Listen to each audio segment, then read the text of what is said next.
All right, good afternoon, everybody. I see we're reaching critical mass here, so want to start out by saying thank you all so much for being here to join us today. My name is Carly Strauss. I'm an associate here at Third Plateau, and we're really excited to bring you this webinar on rapid needs assessment. It's the first part of our organizational crisis response webinar series. To everybody who's here, thank you for being here. You are muted and your video is off, but we really do appreciate you taking the time to join this. And for those who are wanting to speak up, we will be able to unmute you briefly for questions at the end. I just want to go over a few housekeeping items. We've got about an hour here together. We're going to start out with a presentation from a couple of my colleagues, and there will be, as I mentioned, some time for Q&A at the end. If you've got questions either during the presentation or at the end, you can throw them in the Q&A. You should have an option for that at the bottom of your screen. You can also chat me, Carly Strauss, for any tech support or technical issues. We are recording this webinar and we'll be sharing slides and the recording at the end. Thank you again for being here, and Jonathan, take it away. Fantastic. Thank you, Carly. So welcome, everybody. We're really excited to be here and getting to push out all of this content in this webinar series. My name is Jonathan Kaufman. I'm one of the co-founders and principals here at Third Plateau.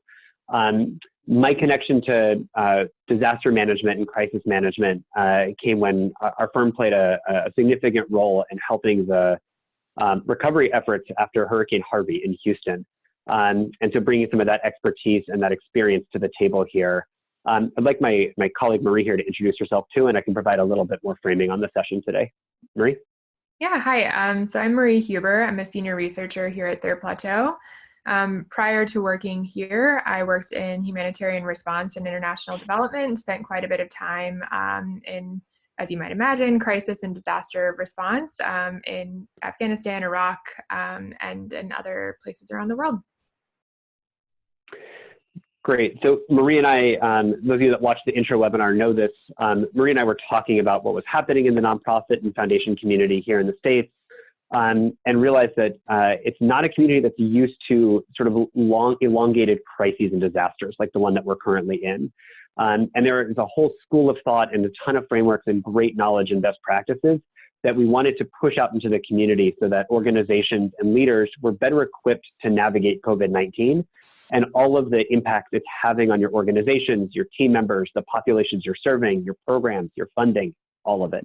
And so we put together an intro webinar that if you haven't seen yet, I really strongly encourage you to watch. It's on our website, which I'll also direct you to at the end of the webinar here. And then this is the first of a 4-part series that, again, I'll talk about sort of the other pieces of this towards the end of the webinar. We're really excited to be here. Marie is going to walk through the first big chunk of what a rapid needs assessment is and how to do it. She's going to be referencing a number of handouts. All of those handouts will be available for free on our website. We will also try to email those out to you after this as well. All right, with that, Marie, let's go ahead and dive in. So we can start by talking about the external rapid needs assessment. Yep. So as Jonathan said, I'm going to be talking to you about how to do an external facing rapid needs assessment, really focused on the populations that you serve. You can go to the next slide, Jonathan. Yeah, so we talked through this slide in the introductory webinar, and I just wanted to come back and reference a couple of things that are really important to think about for rapid needs assessment, looking at what's different during and after a large-scale crisis like COVID-19. The first one I want to highlight is the fact that our brains are operating differently right now. They operate differently when there's a perceived threat. So our decision-making and behaviors are not as they normally are, and they become a bit more unpredictable and erratic. And that's really important in a rapid needs assessment because you can't just be guessing or assuming based on how people normally act or how things have happened in the past. Everything is a bit out of context, which makes this step really important. The other one I want to highlight is that the shocks that are being sustained are being felt everywhere and by everyone. Important to note that they'll likely hit groups that were already marginalized or excluded even harder and sooner, but we're all experiencing this, and it can be very tempting to project our own experience of this crisis onto other people or our expectations of what's happening.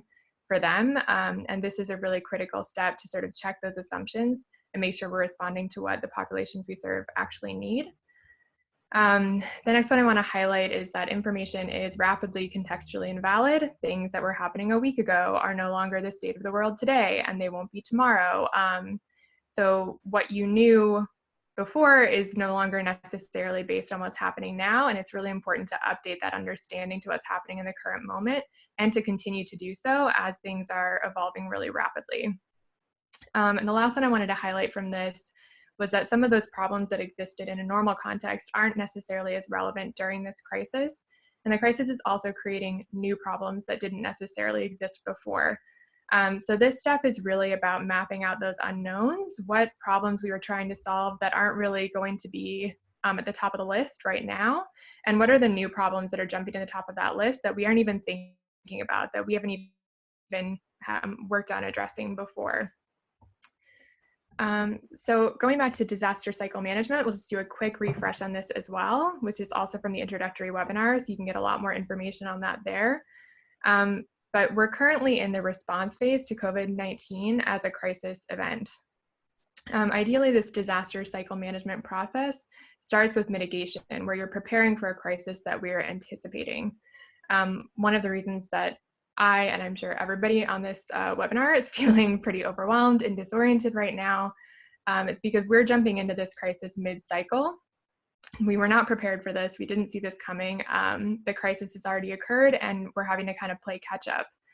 But as this crisis continues to evolve and there are future shocks that we know are likely coming, possible economic recession, increasing unemployment, disruptions to the supply chain, educational setbacks for students who are out of school, we can start to actually prepare for those shocks. So in future webinars in this series, we're going to be talking about preparedness and mitigation phases for those future shocks. But today we're really focusing on how to be most effective in the response phase, acknowledging that that's where we're all currently living right now. So the first step to shape your response is doing this rapid needs assessment that can inform your response planning. And we're going to spend the entirety of today's webinar really focused on how to develop and implement that. So before brainstorming solutions, you need to first understand the problems and challenges that your organization and the populations you serve are facing. And that's what a rapid needs assessment is designed to do. So this rapid needs assessment is really focused on the problem space. So when we don't even really know exactly what problems need to be solved for the population we serve and for our organization, information that we have is just a snapshot of a specific moment in time and the social, cultural, system dynamics at that moment in time. So one thing you can be very certain of right now is that all of that has changed. So this is how you are taking a moment to take stock and make sure that you're making informed decisions based on the current context. It's really important that you can't just guess at this. As I said before, we're all human. We're all also experiencing this crisis. That makes us inherently biased, and the stress levels that we're experiencing right now are very effective blinders to looking at what's going on around us. So you need to assess your target audience's needs by actually doing some kind of assessment, even though it might seem obvious to you what people need. Remember that you're not your user, and guessing what people need during a crisis is rarely effective and often actually counterproductive. So given the dynamic and newness of this crisis context, we're recommending that it's most effective to actually talk to people, since you can't really predict what people might want to tell you right now. So surveys and closed-ended tools are going to be really, really hard to get right. So we're going to talk about doing this process in two parts. And as Jonathan said, I'm going to be talking about the first part, external facing assessment of the population you serve. And then Jonathan's going to talk about how to do an internal facing assessment for your organization. I want to clarify the purpose of this assessment is not to conduct academic standard research. You're not going to be submitting this to a peer-reviewed journal. We're really talking about how to perform a broad assessment of the crisis and what basic needs are right now, in order to identify appropriate and effective response solutions as quickly, but also as objectively as possible. And then lastly, I cannot emphasize enough the use of the word rapid. All crises, and particularly this one, are dynamic, and information needs are very time sensitive and change really quickly. You're going to face new challenges in engaging stakeholders, reaching the population you serve, scheduling and carrying out interviews. This is all going to be more difficult than usual in different ways. So keeping this assessment lift as light as possible is really going to help ensure that you're able to get to the point where you have insights to make informed response decisions as quickly as possible. So I'm going to talk through now the steps that we are recommending for an external facing rapid needs assessment process. The main objective here is to empathize and understand what people in your target population are experiencing and what they might need right now, and how that differs from what they were experiencing and what they needed before this crisis. There's 7 steps we're going to talk through, and that might sound like a lot to do, but remember the key here is to be quick. Depending on how easily you can identify potential interviewees and how easily you can access the population you serve, most organizations should be able to complete this whole process in about 1 to 2 weeks. So step 1 is to assemble your rapid needs assessment team. You need to identify an individual, or ideally a team of individuals, that can carry this work forward and that can do that quickly. So that means they should have time to be at least mostly dedicated to this process until it's finished. Considering everything else that is probably happening at your organization right now, that might not be your leadership team, and that's fine, especially since this step is really focused on understanding that problem space, not necessarily getting into solutions.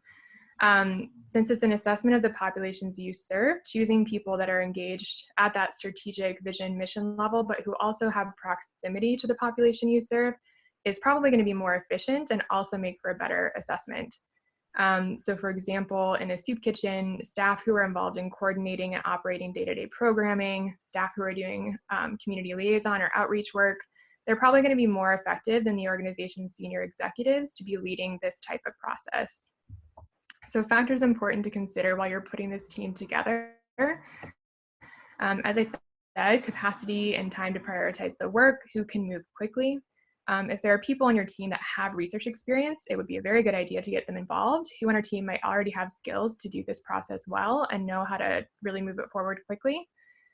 Proximity to the populations you serve, thinking about who has the most efficient natural access to, and ideally already has established relationships with, the people that you might want to interview. Diversity, equity, and inclusion, who has perspectives that are going to help ensure your team and your interviews are culturally competent, and also that the population segments you identify to talk to are inclusive and representative.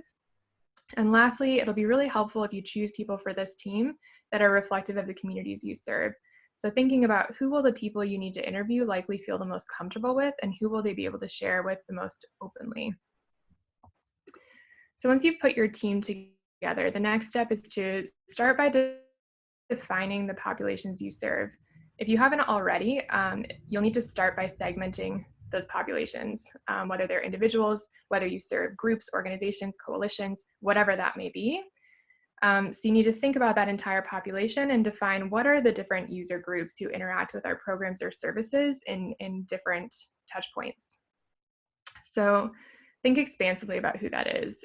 Continuing with our soup kitchen example, the primary user group whose situation and needs we need to understand to do an effective response plan would be individuals who are coming to the soup kitchen for meals. If we take the example of a community foundation, you might have multiple user groups. You have your grantees, and then you also have donors. So we have a template that we put together that can kind of help you think through the types of things that you'll need to consider. You can go to the next slide, Jonathan. So you'll need to start by describing your user groups based on data and information that you already have. So this is just mapping out who is it that we serve now, who is it that we aim to serve. And we have 2 different versions of this, one for organizations that primarily serve individuals, which is what you're looking at here. And we've also done this for organizations who serve other organizations. So looking at individuals, some of the factors you'll want to think about are who is the population we serve in terms of age, development or disability, medical conditions, religion, ethnicity, social class, sexual orientation, indigenous background, national origin, gender, language. This is all adapted from an existing resource, which is really great. We've called out on the slide, and we'll also share with you after the webinar. We're not trying to classify people or put them in boxes. These social classifications are largely constructs, but an equitable and inclusive needs assessment requires that we think about how different social classifications might affect what problems different people are having and what they need in this moment. This list looks pretty different for organizations serving organizations, considering things like the size of the organization, how well established they are, the geographic reach and location. And we have a whole different list of factors that we'll be sharing after the webinar for that. Marie, one thing I just want to highlight is it's not, every organization doesn't need to hit every single one of these. This is like a gut check list of really push yourself to think expansively of, does your program, does your population is it responding to this crisis differently based on a number of these factors? The reality is almost no organization is going to have every single one of these as a critical factor in it, but it's important to stop and actually think through each one of these of, is this actually impacting my population's perception and experience with the crisis or not? Yeah, absolutely. This is just mapping out who you're serving in order to ground your assessment, really putting them front of mind. So once you've done that step of defining that population you serve or aim to serve, then you'll go into step 3, which is identifying factors that might differentiate how they're experiencing this crisis and its impacts, as well as what they might need. So you'll brainstorm that list of factors, also thinking about the conditions that might make people especially vulnerable right now, considering both the health risks of the pandemic and the systems level knock-on effects, economic impacts, system disruptions, etc. So this should include the population you currently serve, but you should also think about the population who might now be in need of your services that wasn't before. Remembering that crises make some problems less relevant, but also create a lot of new problems for people. Are there populations who might be in need of your services now that weren't already? Thinking of our soup kitchen example, service industry workers who were previously employed but have recently become unemployed might also become food insecure, and you might start seeing that population group becoming regular clients and in need of support, whereas you wouldn't have before the crisis. You'll also want to think about if there are any situational, attitudinal, or behavioral factors among the population you serve that might affect how people are experiencing the current crisis and what they need. For example, the frequency of using a program or service. Someone who's coming in once a month might have very different needs than someone who's coming in every single day. Thinking about location, thinking about beliefs about government and services, how well resourced they are from other organizations might impact what they're actually needing from you right now. And we have a handout that we'll be sharing after the webinar.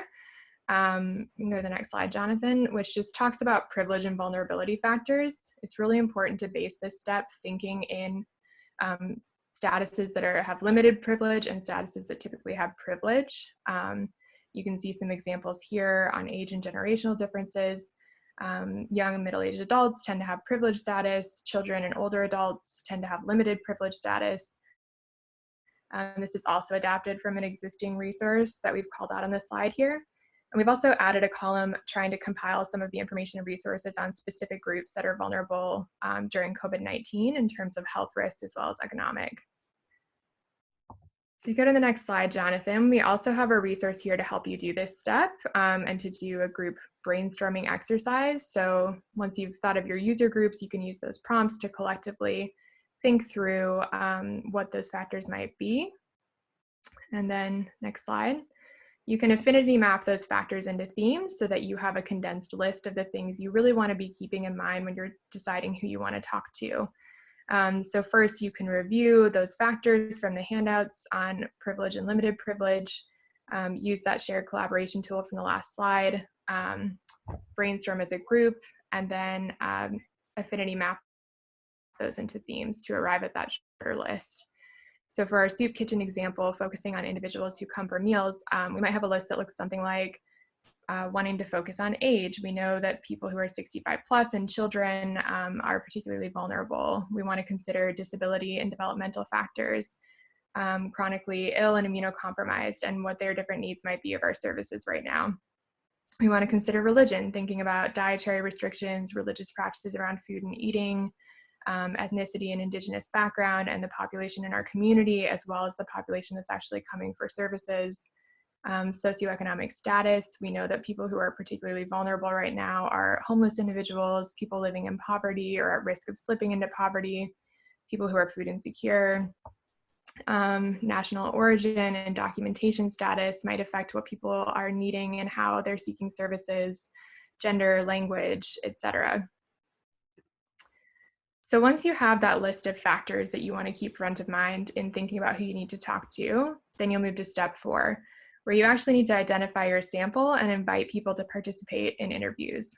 As I'm sure you will have figured out from going through the previous steps, it's not common to have a one-dimensional profile of the populations you serve. We're recommending that you start by planning to interview 5 people. There's not really any case where you're going to be talking to less than 5. And then as a general rule of thumb, to add 1 or 2 more people for every theme that came out of those factors you brainstormed. So the number of interviews you'll need to do to arrive at good enough information to inform your response planning will really depend on the complexity of this situation and how complex the crisis is at this given moment, as well as how complex that population you serve is. It should be very obvious from the 2 bullet points that we're using to tell you how to do this, that this is not an exact science. It's just meant to help you ballpark how many interviews are likely to get you to that good enough information if you select your interviewees really carefully, keeping all those factors that you brainstormed in mind.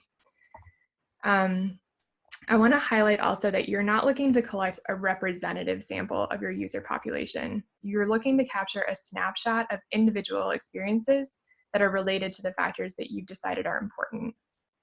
So in our soup kitchen example, when I did this exercise, there were about 14 factor themes on this list, so I would plan to talk to about 20 different people. So once you determine how many, then you need to actually decide who are those 20 people. So start by thinking about who you could reach right now and talk to quickly, but you want to make sure that you're not just talking to the people you already talk to. People you consider to be friends, family, close personal connections should not be on this list. And with those factors in mind, you can go about identifying and actually listing out potential interviewees.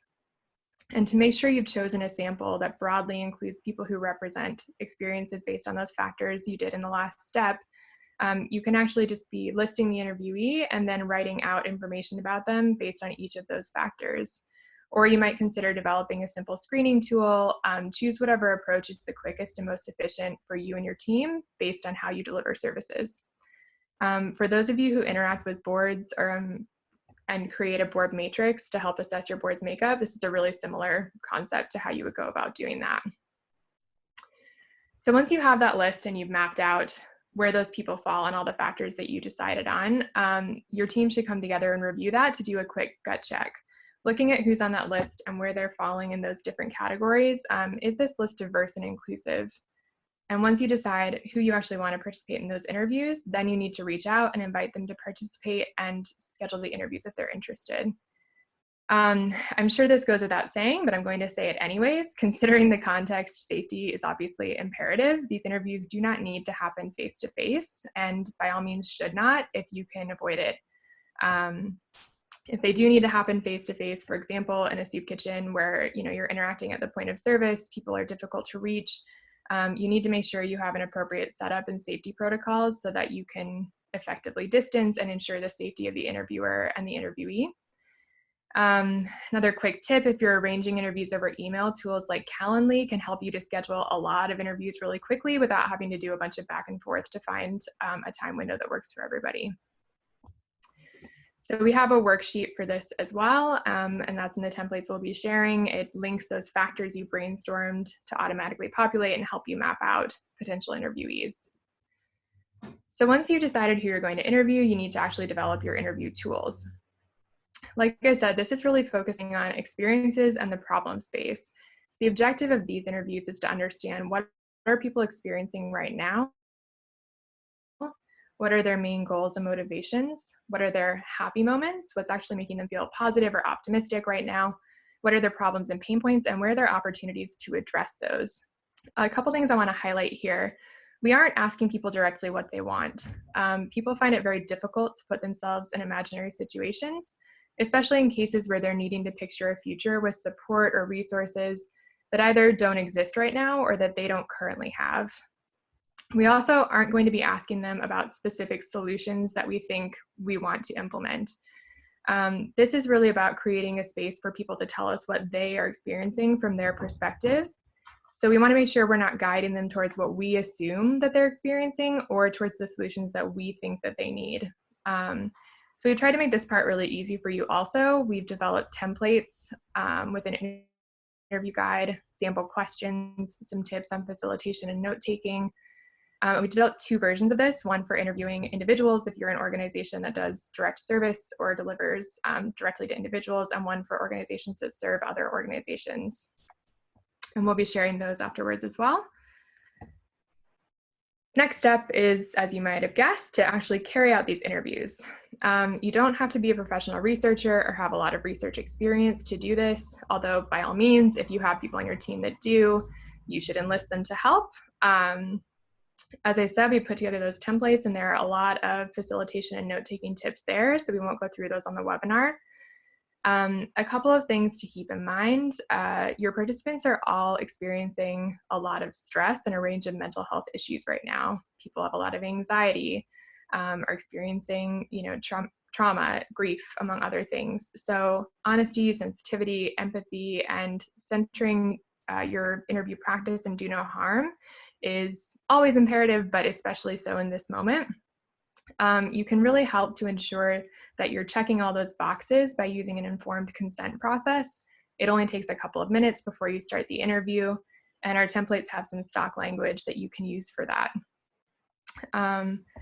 Also, before you start interviewing, it can be really helpful to take a moment to reflect and recognize your own cultural frame and identity, as well as your organization's cultural frame and identity. Everyone has implicit biases, so to help mitigate that in your rapid needs assessment, it can be very helpful to take a moment to reflect before you start jumping in to facilitate interviews. And you can do that using the same privilege and vulnerability frame on that handout that we referenced in an earlier step. Once you've done all your interviews, the last step is to go about actually synthesizing those findings. You can go to the next slide, Jonathan.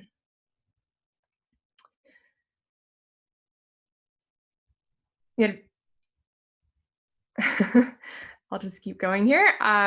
So it can be helpful to take another moment and pause again, recognizing your own cultural frame and identity and your organizations and how that might impact you as you're interpreting the information that you've collected. It can also be really helpful to reflect on the ways in which your data might be biased. There's a really great tool called the Data Bias Assessment Tool from We All Count. Recommend taking a few minutes to go through that with your team and talk through that before you jump to starting to interpret the information that you've collected. Can you advance one slide, Jonathan? Great, thanks. So to synthesize all this information, you want to keep it, again, very quick and simple. So we're recommending you do this with another simple affinity mapping exercise. Using a shared collaboration tool, we have a template you can use. You can ask each interviewer who has done interviews to put key takeaways from their interviews on a sticky note under each of those categories we talked about: happy moments, pain points, problems, needs, and use an identifier to relate it back to the interview. Remember, we're trying to understand how people are experiencing things similarly and differently, so we can't divorce the takeaway from the context it came from. That's part of this interpretation process. Also remember, these should be confidential, so those identifiers should be anonymous. So then for each category, you can again group those takeaways by themes, assign labels to each group, and then go through the process of reflecting on what you've actually all collected and what that means when it's taken together. Where experience is similar, where are they different, which groups are having problems and experiencing the greatest needs right now, which groups, if any, seem to be doing okay, which groups seem to be the most marginalized and excluded right now, which groups, if any, seem to be all right there, and how might those privilege and vulnerability factors be affecting people's or organizations' experiences, what they need, and where are there opportunities to support them right now. You can take notes of your conversations. And then the last thing you'll need to do is to decide as a group what will be the most effective way to share this information back with the broader team and the decision makers who actually need to go about using this for response planning. In some cases, simply sharing a visual with sticky notes and talking through it might be sufficient. In other cases, you might want to write up some sort of memo that summarizes your process and what you found. You might put together a deck. Just really think about who needs to receive this information and what format will be most useful for that audience. And we also have a template for this step 7, where you can actually go and place Post-it notes and use that to do this interpretation process. And one thing to note is that you should be doing this separately for each individual user group you identified at the beginning. So that is the whirlwind overview of how to implement your external facing rapid needs assessment. And as I said, we have a lot of resources we put together, and we'll be sharing those out with the recording of the webinar. And with that, I'll turn over to Jonathan to talk about an internal facing rapid needs assessment process.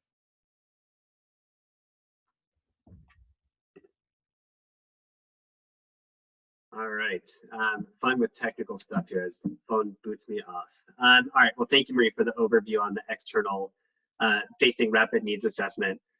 So as we talked about in the beginning, there's really 2 critical things that are happening in your organization during a crisis like this.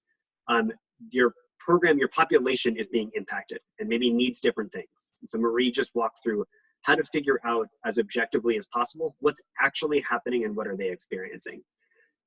But your organization is also going through a crisis right now and is being impacted from every single angle. And so you need to spend time thinking about what's actually happening internally and conducting a rapid needs assessment that thinks about your own organization as well. There are also 7 steps to this one, but I want to just hammer home. We're breaking these down into very, very small steps to make this as actionable and easy as possible. This can happen simultaneously to the external one and should. All told, the entire rapid needs assessment, internal and external, can take place in a week if you're focused on doing this. And it doesn't need to take over everything else you're doing in order for that to happen. It just has to be a top priority for the week. And so what we're talking about here for the internal facing one, a lot of it's very similar. I'm not going to go into detail on the pieces that are pretty identical to the external ones. And I want to really focus in on the pieces here that are unique to the internal aspect. The first one here is to build your internal rapid needs assessment team. So while Marie was talking about for the external side, you want people that are really close to the population that you serve. The field organizers, the social workers, the program administrators. For the internal side, what you really want to rely on is leadership and management. Some of the very similar considerations around diversity, equity, and inclusion of who's on that team, how much capacity and time they have to really prioritize it. Again, research experience is always valuable. Play to your strengths if you've got them. But as you're looking through who's on this team, you want representatives that can look and see every major department or function of your program and your organization, so that really people are looking at every single aspect of how you operate as they're thinking through what's happening. Step 2 is to define your key indicators. There are 10 major categories that are likely houses for those indicators. The indicators that you care about are going to be different and customized for your own organization, but these are the 10 categories that we want you thinking about and pushing yourself to figure out how am I being impacted in this way. I'm actually going to walk through each of these 10 and highlight a handful of questions that push what types of stuff to be thinking about and looking for within each of these. So for staff safety and well-being, how is your staff doing, right? They're going through a crisis. They're working from home. A lot of them have kids at home that are now home from school and in their business. They're working remotely, maybe for the first time ever. They're emotionally stressed out. They're worried about their parents and grandparents. They're worried about themselves getting sick. They're stressed about their community. They're reading too much news like all of us are. How are they doing? Mentally, how are they doing? Personally, how are they doing? And operationally with the work, how are they doing? For strategy and programming, are your programs still relevant? Are the ways that you were doing it still effective? Can you execute them in the same way? Or now this dynamic of what's happening with this crisis and needing to work remotely, is that forcing you to restructure your programs? What are you well set up to do? What are you not well set up to do? Leadership. Are people present and able to dedicate time to this? And the 2 big buckets that we want to think about here is your leadership team and your board of directors. Are they tapped into this conversation? Are they present? Do you have access to them? Or is everybody off managing their own personal lives, or are board members busy with their full-time jobs? Who do you have access to? Who's around the table for you? Organizational culture. What's happening with your team? Are you able to collaborate and work effectively in this crisis? Or is morale starting to be impacted? Are your organizational values still present, even though your dynamic maybe is very, very different? Staff and volunteers. Really, this is about workload management and how you're allocating the human capital on your team. Are programs appropriately staffed? Are some critical needs understaffed? You have some staff members and volunteers now that are twiddling their thumbs because what they used to do required a lot of gatherings. Where are you allocating resources? Where is excess capacity? And where are you maybe a little shy on capacity? Logistics and operations. Does the system itself work? The vendors and the partners that you rely on, are they still operating, or are they less reliable? Are they more reliable in this crisis? What's happening with the actual logistics and functions of your program that are still working well, and what's maybe not working as well? Communication systems. Can you still get in touch with the people you need to at the frequency that you need to get in touch with them? Have your communication needs changed? As people are no longer sitting around an office together and they're all sitting in their own bedrooms, how is that changing? And what do you now need in place to make this work? Information systems. Do you have access to the information that you need? I would imagine the vast majority of people on this call have spent the last 3 or 4 days scrambling to figure out how the stimulus package is going to, what opportunities are available for your organization. Do you have access to know what you can trust and how to get that information? If you're navigating things like staff layoffs or furloughs, do you have access to employment lawyers who can help you navigate that and make informed decisions? Or are those access points of information, are those also going through a crisis and no longer available in the same way? Funding. I know most of you are probably thinking, why was this not number one? I'll get to that soon. But funding, right? How has this crisis impacted funding? What are your donors saying? What are your funders saying? What are they thinking? Are you able to make payroll and your liabilities? Or are you actually now in a pretty significant cash crunch? And finally, physical assets. Are the physical assets that you have currently at risk? This one is probably a lower factor for a crisis like COVID-19 than it would be, for example, in a flood, hurricane, tornado, earthquake. But maybe your building or maybe your assets, maybe your inventory is being negatively impacted by this, especially if you are maybe a food bank with perishable goods, or if things can't sort of weather the storm and wait for a while. What's happening with some of the physical assets that you manage? So these are the buckets that you really want to explore to understand where are the things you want to be focusing on. Step 3 is about running diagnostics on things that are objective. These last two, funding and physical assets, are not subjective things. These are entirely objective, right? What's actually happening right now? What am I seeing? Is my cash flow? Am I able to make payroll? Am I not? Is my building and my facility at risk, or is it not? There's some parts of this that are a little bit subjective, including like what are donors thinking? But for the most part, this is a pretty objective piece of what are you experiencing on the finance side? What are you experiencing on the physical asset side? Just run the reports on those, right? If it's a physical asset, go walk around the property and write down what you think is happening if you think it's being impacted. On the funding side, you can run a bunch of different projections that play out what you're anticipating happening with various funding sources and with different expenses. The other 8 are all very subjective. And you want to be able to acknowledge this is where it very much aligns with what Marie talked about on the external rapid needs assessment. We need to get people's opinions and experiences of what they are seeing and how they're feeling these 8 factors in their space. The benefit here is it's your staff members and it's your volunteers and it's your board. So it should be a lot easier to get a hold of them and schedule these interviews very, very quickly. Step 5 is identifying your sample of who you want to interview and invite them to interview. Again, seek 1 to 2 representatives for each differentiating factor that you identified. You want to be thinking about who here has a unique perspective that can shed a little bit more light and give me a little bit more of a holistic understanding of how my organization and all 10 of those factors are being impacted. Carry out the interviews. These interviews do not need to take long, right? Your internal team, you're probably starting on the same page. You have a lot of the same context. These interviews can happen in 15, 20, maybe 30 minutes. I want to highlight that these are really, these can be difficult and tricky interviews. And so we wanted to put some tips down to help make sure that you're able to make these interviews safe and productive for the interviewee and for yourself. The first one is commit to anonymous answers on all of these. You don't need to be pushing out exactly who said what. You're looking for key themes here. Lead with empathy and humility. The person you're interviewing is struggling right now, going through crisis. They might be worried about their family. They might be worried about their job. Lead with empathy and try to understand how they are feeling about something.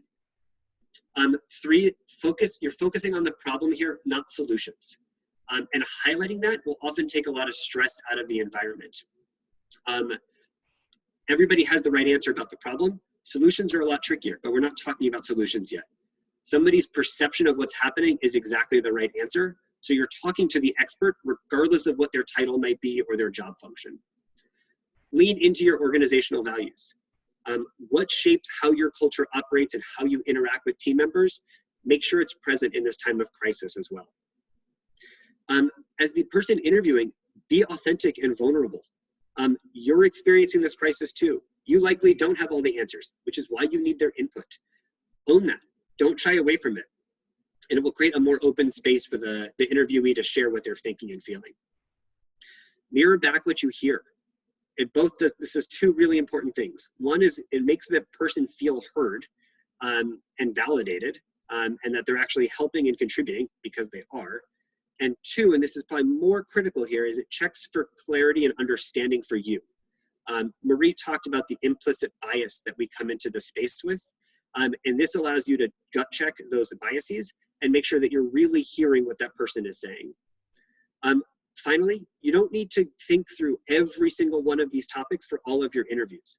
Focus on the overlap between what you need to know and what they can answer, and go deep on that. So maybe of those 8 factors that we're doing these subjective interviews with, maybe you're only going to talk about 2 or 3 of them with a given interview, but focus on what their experience is and where their expertise might be. Similar to the external one, you got to synthesize the findings, both from the interviews and from the diagnostics, and then share with your internal rapid needs assessment team the same way that you typically share information. So whether that's in team meetings and Slack and email, just use the same channels you typically use, and it will allow you to keep things moving really smoothly. Okay, so now you have a plan of action for a rapid needs assessment. That's really, really exciting. But now what do you do? Right, you've got your external side and you have your internal side. First step, go actually conduct your rapid needs assessment. Get out there and go do it. Stay objective, stay focused, and as Marie hammered home, be rapid, be fast and quick about this. You can do all of this in a week if you focus on it. 2 weeks if it's a little tricky getting some scheduling down. Focus on being really, really quick. The answers to all what you're finding here and the key findings are going to fuel your response plan, which is what we're going to talk about on the Friday webinar. I want to talk about a couple things here before we open up for just general Q&A. The first one is that we're here to help you. So if you need more support to execute your rapid needs assessment, we're available and you should reach out to us. We can help you plan your rapid needs assessment. We can also even help you implement it if you don't have the staff bandwidth to do it yourself. If you want more information about any of those offerings, please just visit our website at thirdplateau.com, or feel free to email me at jonathan@thirdplateau.com, and I'm happy to talk it through with you. Next steps and resources. We are going to be posting, we posted the introductory webinar already. We'll be posting this webinar. It'll all be up on our website. It's all free. Please access it. The slides are also available for both.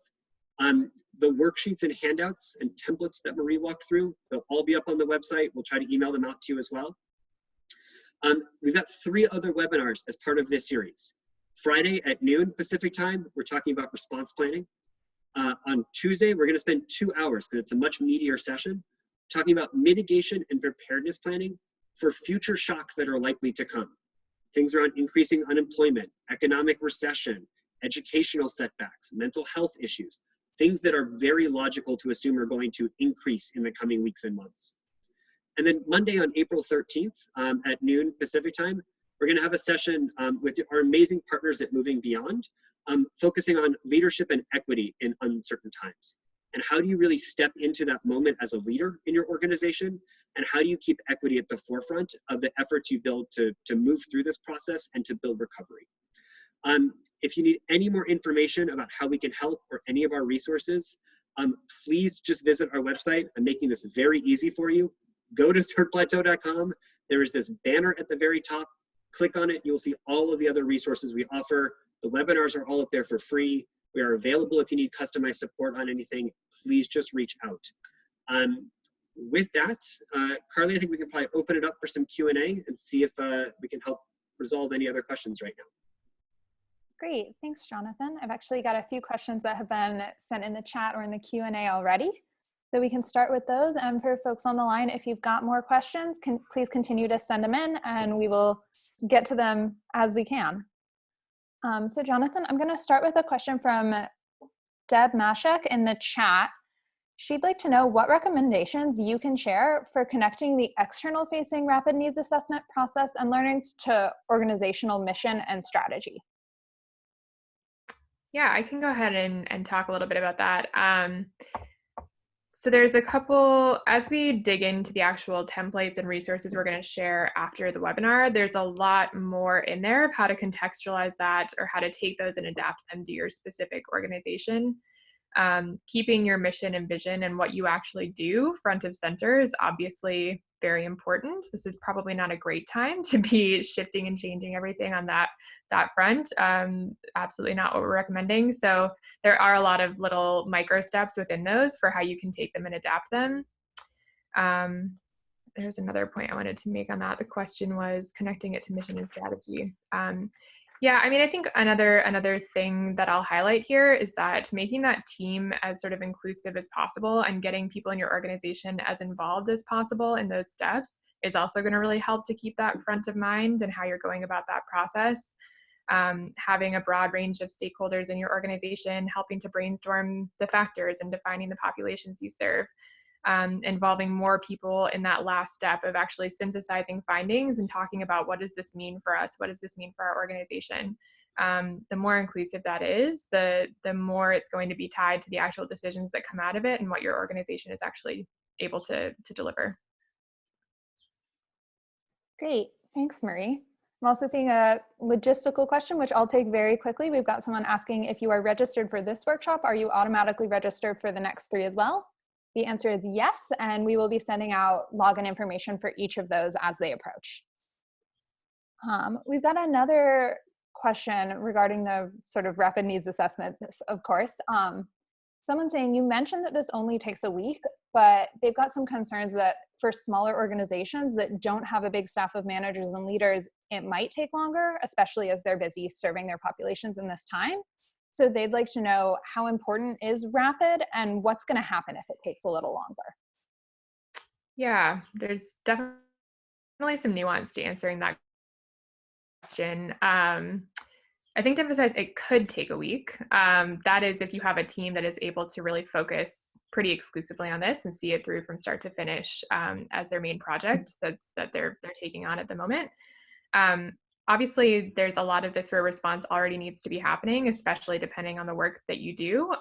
You can't really just not be delivering services for a week or more than that right now, and we know that. So there's not really a hard and fast rule or a cutoff of when you need to do this by. It's just the sooner you do it, the more effective your response will be. There are probably ways as well to sort of tie this into the services that you're delivering and tying it into activities. There are ways to get creative about that and sort of, be looking at ways to multitask and get some of the information you need while also delivering services. The idea is that you want to be doing some form of this as quickly as you're able, and just make sure that you're making informed decisions and taking the steps you need to get information. And do that in a systematic way that maximizes objectivity and minimizes your personal bias. The other thing that I would add on that, Marie, I think all of that's spot on. The other thing I'll add for smaller organizations is that the internal rapid needs assessment can actually probably happen much faster with a small organization than with a large organization. There's fewer perspectives that are all in the mix if your team is a lot smaller, or if your program is more sort of singularly focused on a single program instead of a whole suite of programs. But Marie's point here of like the goal here, we're putting out things like 1 week or 2 weeks to try to push you to think of this as move as quickly as you can, so long as you're responsible with it. It will only help you. And not thinking of this as like a big, massive undertaking that you now need to like spend 6 weeks or 8 weeks trying to do. Get through this as quickly as you can. We acknowledge this is always, you've got a lot of other competing priorities, especially right now. Tend to what you need to do. You're all smart leaders. You can figure out where your priorities are. Just try to move through this as quickly as you reasonably can. Oh, sorry, the last piece on it, you don't need to wait on a lot of these things, right? As you find out key things that need to be addressed, move on it. And we can talk about some of the response planning on Friday and how to think through that. We're gonna highlight sort of that ability to think quickly and move quickly. But as you start to identify needs, you can start to move on them rather than waiting for sort of every comprehensive element of this to be done. There's some catches to that we'll talk about on Friday, but don't view it as sort of an all or nothing piece. Great. Thanks, Jonathan and Marie. We've got another question here specifically about the internal rapid needs assessment, but I imagine this could also apply to the external one. Is it best to conduct one-on-one interviews, or is it possible to draw out some of the information you need through group or team conversation? Yeah, I can address it for the internal side, which is not to be the ultimate consultant here, but it really just depends. The things that you gain by doing maybe a focus group or a group interview on this is you can be far more efficient and get more people in the mix.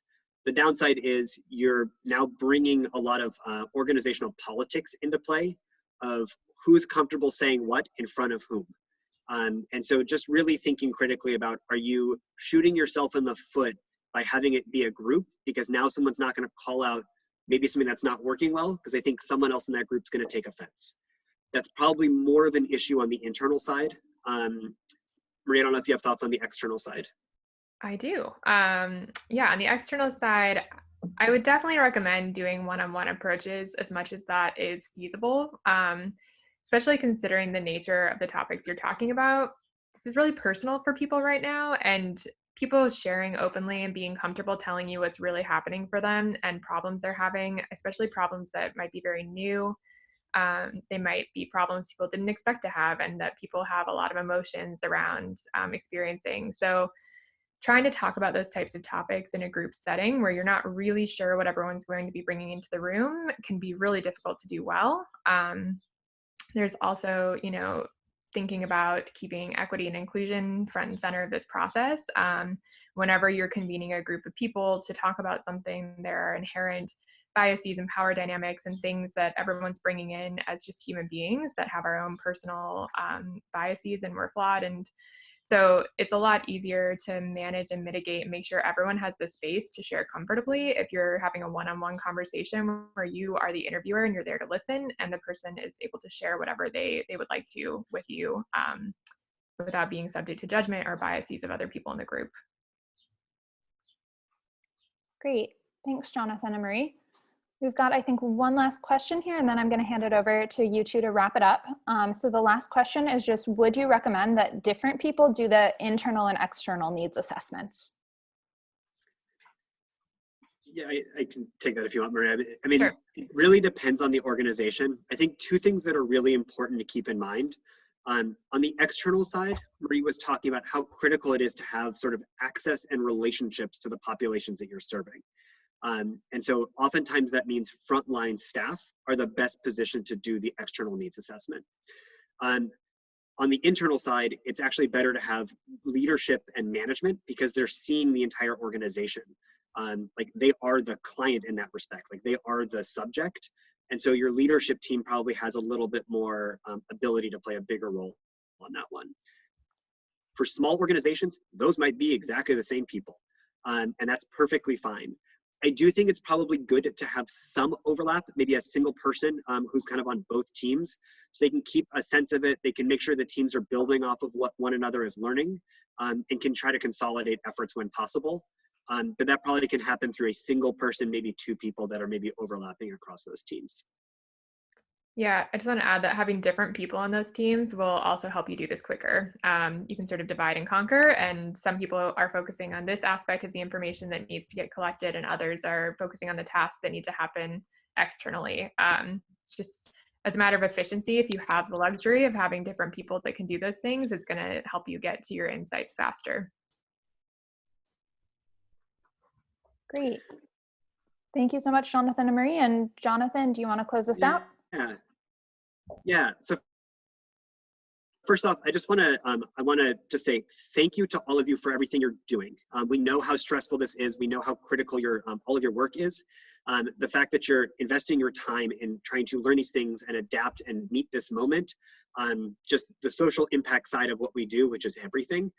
We're really excited to be partners with you and just want to be able to help as much as we can.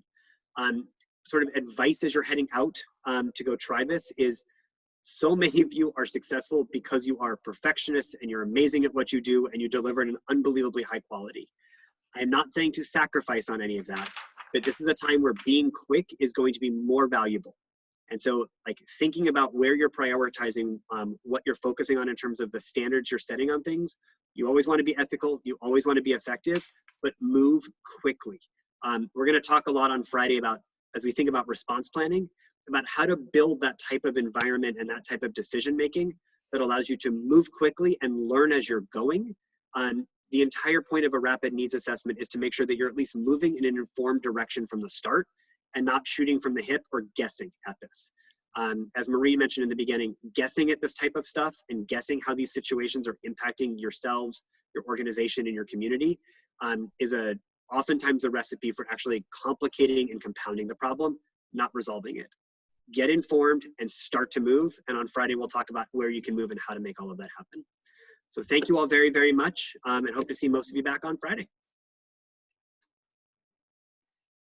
All right, great. Thank you so much, Jonathan.